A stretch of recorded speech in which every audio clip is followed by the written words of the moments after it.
What up, fight fans? So Stiverne Wilder has come and gone, and I guess I gotta eat crow on this one because I picked Stiverne to win by a mid-late round knockout, but Deontay Wilder really proved to, I think, a lot of the boxing fans, such as myself, who were on the fence with him. We hadn't seen him fight anybody credible. Stiverne really brought the toughest challenge out of really any American heavyweight I think he could have fought right now. With how Stiverne, I think, approached the fight, though, there were points where he was cutting the ring off very well early in the fight, but he wasn't throwing anything, you know. And I think what Paulie Malignaggi was alluding to during the fight was, he does these catch and shoots where, you know, he kind of plays the peekaboo and then kind of just shoots right through the middle when you're throwing.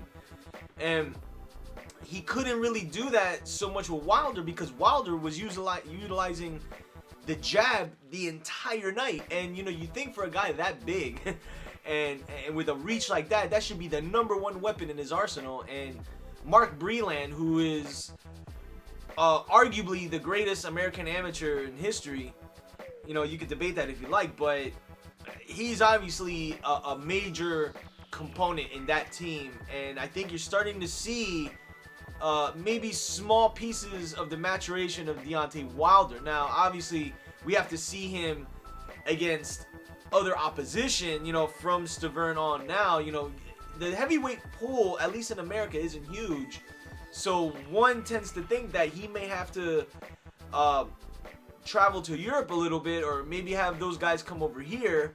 Because here's another thing that ties into Deontay Wilder and the fact that he's an Al Heyman fighter.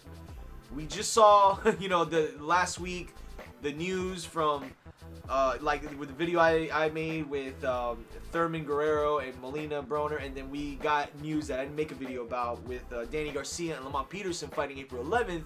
You better believe that with the casual fans who are seeking an American heavyweight that they can somewhat get behind, who also now has the green strap, I think this is going to be an easy push for Deontay Wilder to get on those NBC dates, because it's a situation where they can put him on prime time. The casual fans, from even my experience, who don't watch a lot of boxing, but the constant is that they're missing heavyweight boxing. So this is huge in a sense for Deontay Wilder, and I think minus maybe a knockout, this type of performance, I think catapults him a bit to get the casuals to look like, wow, who the hell is this guy? Because even his stature, his size, and everything, it catches the eye. So being now he's 33-0 with 32 knockouts, it's gonna gain a lot of attention if it becomes a situation where he does fight on NBC, which I have almost no doubt that he will. So what does Deontay Wilder do from now?